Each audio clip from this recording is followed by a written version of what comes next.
प्रातः क्लास चुना था 22 जुलाई 1968 सोमवार को दूसरे पेज के मध्यार्ध में बात चल रही थी ब्राह्मण चोटी की।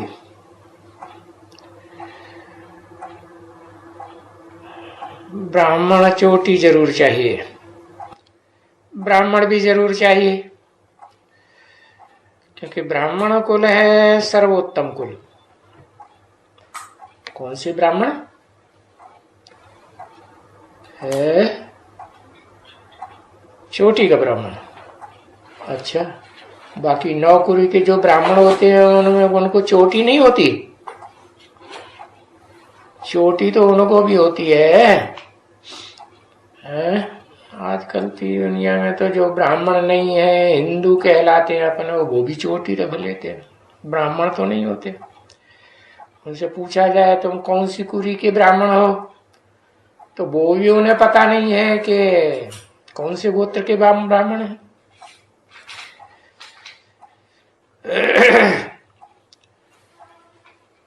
देखो, सर्वोत्तम कुल है ब्राह्मण कुल है, जिनको बाप आकर के पढ़ाते हैं।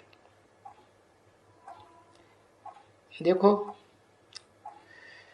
तुम ब्राह्मणों को पढ़ाते हैं ना,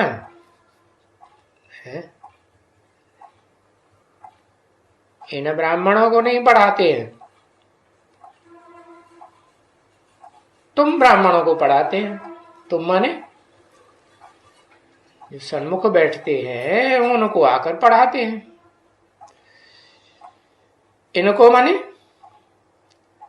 ये जो बाजू में बैठे हैं और इनके जो भी बाल बच्चे, इनके फॉलोअर्स हैं, उनको नहीं पढ़ाते हैं। और ब्राह्मणों को पढ़ाते हैं, शूद्रों को तो नहीं पढ़ाते हैं।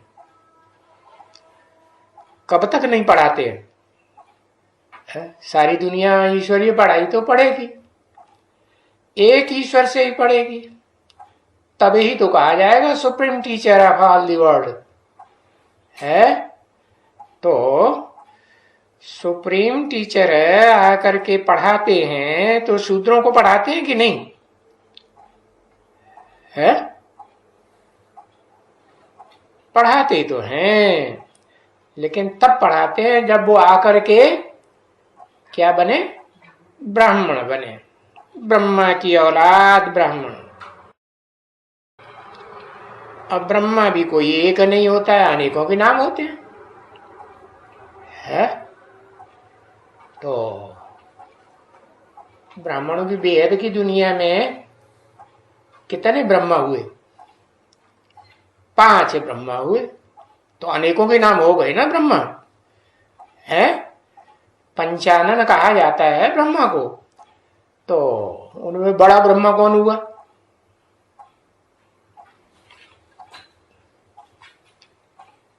है बड़ा ब्रह्मा का कोई नाम रखें, कोई टाइटल है? परम ब्रह्म। परम माने बड़ा, जैसे पिताओं में सबसे बड़ा पिता परम पिता, उससे ऊंचा कोई पिता होता नहीं। फिर कहते हैं परम धाम, ऐसा धाम जिससे बड़ा धाम कोई होता ही नहीं। तो देखो, शूद्रों को भी आकर के ब्राह्मण बने, तब उनको बाप पढ़ावे। तो पढ़ाई में भी टाइम बच्चों को बहुत लगता है। क्या बच्चों को टाइम बहुत लगता है? पढ़ाई पढ़ने में टाइम लगता है कि पढ़ाने में ज्यादा टाइम लगता है? पढ़ाई पढ़ने में भी और फिर पढ़ाने में भी, क्योंकि दुनिया की जो भी आत्माएं, मनुष्य आत्माएं हैं, सबको ईश्वरीय पढ़ाई पढ़नी है। कोई आगे पढ़ेंगे, कोई पीछे पढ़ेंगे।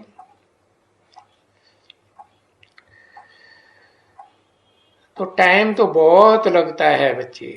कितना टाइम लगता है? अरे बहुत में बहुत कितना टाइम लगता है?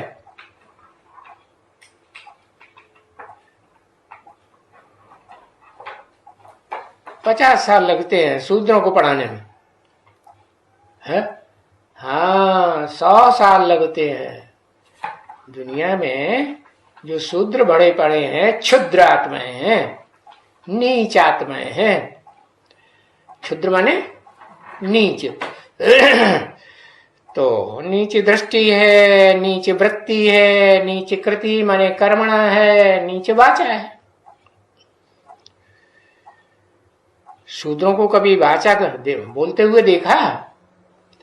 गंद साफ करते हैं ना जो शूद्र है, लैट्रिन उठाते थे ना पहले, घर घर में लैट्रिन उठाते थे, तो उनको क्षुद्र कर्म करते हैं कि नहीं? ब्राह्मण करते हैं ये कर्म? ब्राह्मण नहीं करते। तो बताया ऐसे क्षुद्रों को बहुत टाइम लगता है क्या सुधारने में? पढ़ाई पढ़ा के उनकी दृष्टि है, उनकी मनसा की, बुद्धि की वृत्ति, उनके कर्मेंद्रियों के कर्म और उनकी वाचा सुधारने में बहुत टाइम लगता है। और समझते हैं बच्चे, कौन समझते हैं? समझने वाले बच्चे कौन हैं? है? जो सन्मुख बैठ करके पढ़ते हैं वो ज्यादा समझदार होंगे ना। तो वो बच्चे समझते हैं कि बरोबर ये राजधानी स्थापन होती है।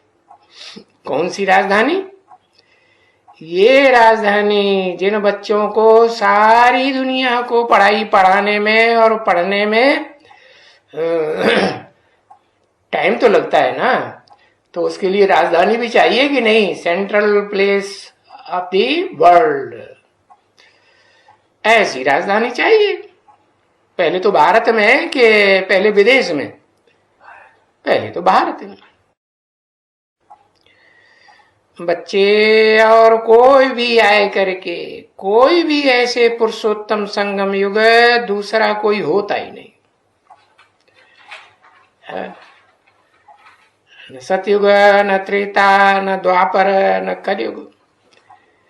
ये तो कलयुग का अंत और सतयुग का आदि का जो सेकंड है वो एक ही सेकंड है, जिस सेकंड में बताया कि पुरुषोत्तम बनने का पुरुषोत्तम वर्ष भी है, पुरुषोत्तम मास भी है, मनाते कि नहीं मास? और पुरुषोत्तम बनने की पुरुषोत्तम घड़ी भी है, और सेकंड भी है कि नहीं है? जिस सेकंड के लिए क्या गाया हुआ है? किसके लिए गाया हुआ है? हाँ, नाम लिखो उसका, है जनक। जनक के लिए गाया हुआ है। क्या जनक किसे कहते हैं? जन माने जन्म देने वाला, का माने कर्म करने वाला। जन्म देने का जो पहले पहले कर्म करे वो है जनक। तो कौन सी आत्मा है जनक? है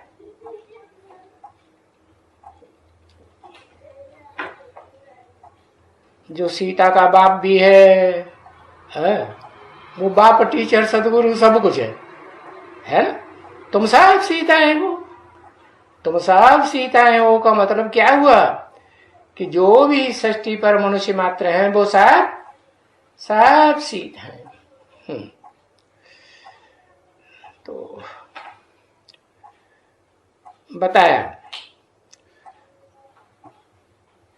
कोई भी आए करके ऐसे पुरुषोत्तम संगम युग बनावे, ऐसा कोई दूसरा होता ही नहीं। जिस युग में तुम इतने पुरुषोत्तम बनो। कितने पुरुषोत्तम? किस तरफ इशारा किया है? लक्ष्मी नारायण की तरफ। ब्रह्मा बाबा ने लक्ष्मी नारायण की तरफ इशारा किया ना। अगर ब्रह्मा बाबा ने लक्ष्मी नारायण की तरफ इशारा किया तो 16 कला संपूर्ण समझते होंगे उस लक्ष्मी नारायण को, या कलातीत समझते होंगे? हैं? 16 कला संपूर्ण समझ लिया उन्होंने कि ये जो लक्ष्मी नारायण का चित्र बना हुआ है ये 16 कला संपूर्ण लक्ष्मी नारायण है। लेकिन वास्तव में ये कैसे साबित होता है कि ये 16 कला संपूर्ण लक्ष्मी नारायण है या कलातीत है? कुछ निशानी है इसमें? क्या निशानी है? जो बोला इतने पुरुषोत्तम बनते हो। हाँ, ज्ञान के प्रकाश के वलय के अंदर है ना। और उनके जो बच्चे पैदा होंगे है सत्य की दुनिया, हरी भरी दुनिया में, स्वर्ग में, तो वो ज्ञान के प्रकाश के अंदर है क्या? नहीं। उनका टाइटल तो होगा कृष्ण, लेकिन 16 कला संपूर्ण होंगे या कलातीत होंगे? कलाबद्ध होंगे। तो इतने जो पुरुषोत्तम बनो, वो ऊंचे ते ऊंचा पुरुषोत्तम है। क्या? पुरुषोत्तम तो उनकी डायनेस्टी में जितने भी होंगे वो सब पुरुषोत्तम कहे जाएंगे, है ना। आगे चल के सतयुग में भी 8 डायनेस्टी चलेंगी ना, है। जो डायनेस्टी चलती है वो शरीरधारियों की चलती है या निराकार आत्मा की चलती है? शरीरधारियों की चलती है। तो कितने नारायण हुए टोटल? शिव बाबा की दृष्टि में कितने हुए और ब्रह्मा बाबा की दृष्टि में कितने हुए? है 8 किसकी दृष्टि में और 9 किसकी दृष्टि में? हाँ, ब्रह्मा की दृष्टि में 8 नारायण और 9 किसकी बुद्धि में है? 9 नारायण है, इसलिए 9 नाथ द्वारे गाए हुए हैं। सोमनाथ कहते हैं ना। सोम किसको कहा जाता है? एक अक्षर लिखो, सोम किसको कहा जाता है? सोम माने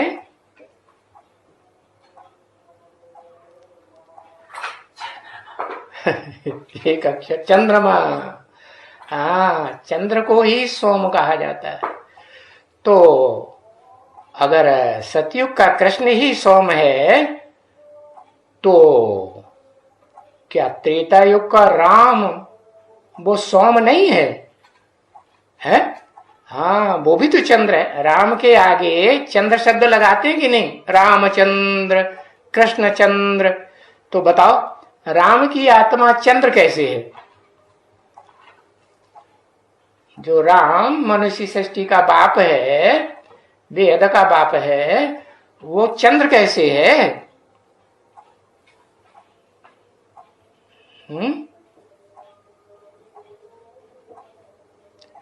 हाँ, जब पूरा ज्ञान नहीं होता तो किससे ज्ञान लेता है? शिव से ज्ञान लेता है? जो ब्रह्मा बाबा के फॉलोअर होंगे वो तो कहेंगे हमें ब्रह्मा बाबा ज्ञान देता है, लेकिन जो राम वाली आत्मा होगी, राम बाप को कहा जाता है, मनुष्य सृष्टि का बाप, वो क्या समझेगा? वो समझेगा कि हम तो ज्ञान सूर्य से वो ज्ञान लेते हैं। ज्ञान देने वाला कौन है? दादा लेखराज ब्रह्मा, या उसमें प्रवेश करने वाली टेम्परेरी टाइम के लिए प्रवेश करने वाली सुप्रीम सोल? सुप्रीम सोल है। सो तो बनना है सतयुग में। ये किसने कहा? ब्रह्मा बाबा ने बोला कि वो नारायण, जिस नारायण की तरफ ये कहा ये है ऊंचे ते ऊंचे नारायण, ये ब्रह्मा बाबा की बुद्धि में बैठा हुआ है, इसलिए बोला सो तो बनना ही है सतयुग में। तो सतयुग को सतयुग कहें या सतयुग से भी कोई ऊंचा युग है? संगम युग, पुरुषोत्तम संगम युग। तो पुरुषोत्तम जहां बनते हैं, आत्मिक स्थिति धारण करने वाले को पुरुष कहा जाता है। पुरु माने शरीर रूपी पुरी, श माने सहन करना। शरीर रूपी पुरी में जो आत्मा सहन करती है उस आत्मा को पुरुष कहा जाता है। तो सतयुग में ही पुरुष होते हैं आत्माएं, या सतयुग से पहले जो युग हुआ है उसमें भी पुरुष होते हैं? है? आत्म की स्थिति वाले कहाँ होते हैं वास्तव में? 100% पुरुषोत्तम संगम युग में होते हैं। बाकी सतयुग में तो जैसे सतयुग कहा जाता है वो सत्य का युग तो है, लेकिन कलाबद्ध युग है। 16 कला संपूर्ण है, कलातीत युग तो नहीं है। कलातीत युग कहा जाए तो ज्ञान सूर्य वहां प्रकाश देता है? जड़ सूर्य का प्रकाश होता है या ज्ञान सूर्य का प्रकाश होता है? सतयुग में, कलाबद्ध सतयुग में ज्ञान सूर्य का, वहां ज्ञान सूर्य तो होता ही नहीं। ज्ञान सूर्य तो पुरुषोत्तम संगम युग में ही होता है। तो ये भी बच्चे जानते हैं कि नई दुनिया कौन रचते हैं, ये भी बच्चे जानते हैं। भी किसके लिए लगाया? सन्मुख बैठने वालों के लिए लगाया या बाजू में बैठने वाले ब्रह्मा और उनके फॉलोअर्स के लिए लगाया है? ये भी बच्चे जानते हैं कि नई दुनिया कौन रचते हैं। 16 कला संपूर्ण नारायण रचते हैं या कलातीत जो नारायण बनता है आदि नारायण वो रचते हैं? कलातीत जो नारायण बनता है आदि नारायण जिसे कहा जाता है, जिससे पहले आदि नारायण और कोई होता ही नहीं। तुम समझते हो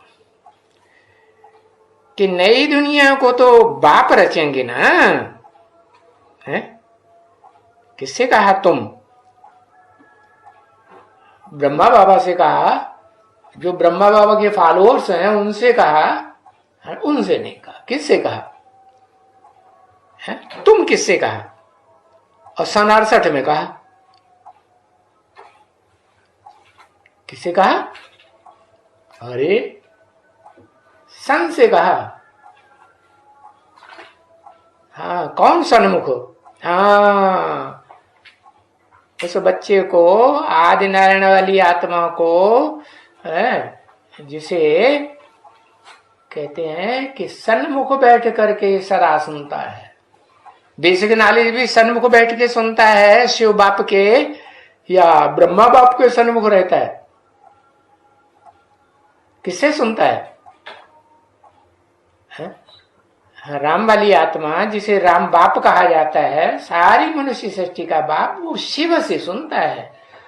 उसकी बुद्धि में ये बात नहीं रहती कि मैं ये ज्ञान कोई ब्रह्मा वाली आत्मा सुनाती है। तो तुम समझते हो कि नई दुनिया को तो बाप ही रचेंगे। रचयिता साकार होगा या निराकार आत्मा होगी? साकार रचयिता होता है, निराकार आत्मा तो निराकारी ज्ञान ही देगी।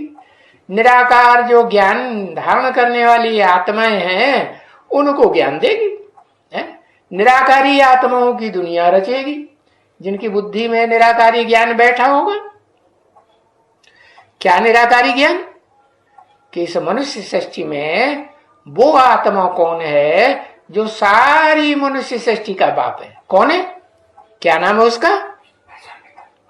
उसका नाम लिखो एक अक्षर में, जो सारी मनुष्य सृष्टि का बाप है। प्रजापिता। और जो इस मनुष्य सृष्टि में जितनी भी आत्माएं हैं प्राणी मात्र की, उन सब का बाप है। वो सर्व सामान्य आत्माओं का बाप है। ऐसे नहीं सिर्फ मनुष्यों का बाप है। वो कौन है? इस सृष्टि रूपी रंगमंच पर हाँ, जो शिव है वो सब प्राणी मात्र का बाप है। चाहे वो देवात्मा हो, आसुरी हो, है या जानवर हों, पक्षी हों, कीड़े मकोड़े हों, सबके अंदर आत्मा है या नहीं है? और वो आत्मा है जिनके अंदर आत्मा है, प्राणियों में, वो जीव आत्माएं हैं या नहीं है? जीव आत्माएं हैं। और जब जीव आत्माएं हैं तो उनमें आत्मा है या नहीं? हाँ, आत्मा है। तो चैतन्य है या जड़ है? चैतन्य आत्मा है। तो चैतन्य किसे कहा जाता है? हाँ, बोलता भी हो और चालता भी हो। अच्छा, ये वृक्ष बोलते चालते हैं क्या? नहीं। अच्छा, जब हवा चलती है तो सारे वृक्ष अपने पत्तों के द्वारा आवाज करते हैं कि नहीं? है, नहीं करते? हाँ, करते हैं। तो पेड़ हैं, पौधे हैं, आत्मा तो इनमें भी है, नहीं है? हाँ, आत्मा है। इसका प्रूफ क्या है? जैसे मनुष्य सृष्टि का झाड़ होता है, ऐसे प्राणियों का भी झाड़ है। झाड़ माने वृक्ष है, वृक्ष है ना। जैसे जड़ वृक्ष होता है तो उसमें भी पत्ते भी होते हैं, टहनियां भी होती हैं, जड़ें भी होती हैं, और जड़ों का बीज भी होता है कि नहीं? बीज भी होता है। तो जो मनुष्यों की सृष्टि है, नई दुनिया, वो तो बाप ही रचेंगे। कौन से बाप रचेंगे? है कौन से बाप? अरे, उस बाप का कोई नाम दिया है कि नहीं? प्रजापिता। हाँ, तो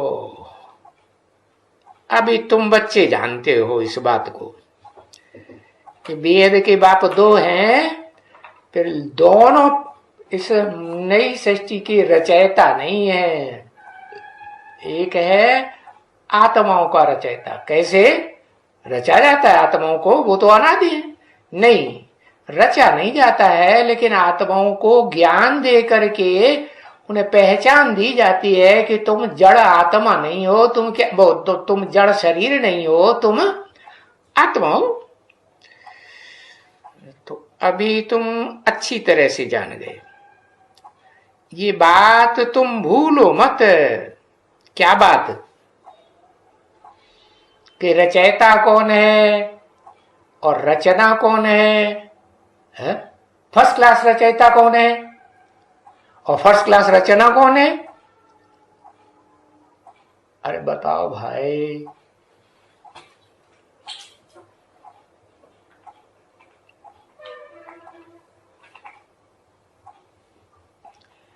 एक अक्षर में लिख सकते हैं, फर्स्ट क्लास रचयिता और फर्स्ट क्लास रचना।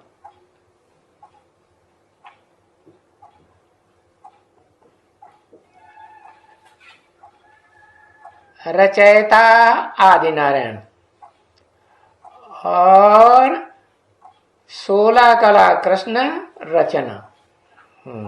ठीक है। तो ये बात भूलो मत। घड़ी घड़ी माया तुमको बहुत भुलाती है? क्या भुलाती है तुमको? कि तुम निराकार कोई रचयिता समझ लेते हो। कभी निराकार साकार के मेल याद आ जाता है, क्योंकि बाप ने तो मुरली में बोला है ना। क्या? किसको कहा जाता है? शिव बाबा किसको कहा जाता है? शिव बाबा कहा जाता है निराकार और साकार के मेल को शिव बाबा कहा जाता है। तो उन शिव बाबा का धंधा ही ये है। क्या? शिव बाबा का धंधा है भुलाना, या तुमको माया भुलाती है बहुत ज्यादा, तो तुम्हारा धंधा है भूलना और भुलाना। तुम बच्चों का धंधा है। तुम बच्चे नंबरवार हो। तुम बच्चों में अव्वल नंबर बच्चा है, अव्वल नंबर बच्चा, कुछ टाइटल कुछ नाम है, अव्वल नंबर। तुम बच्चों में लिखता है बिगाड़ता है।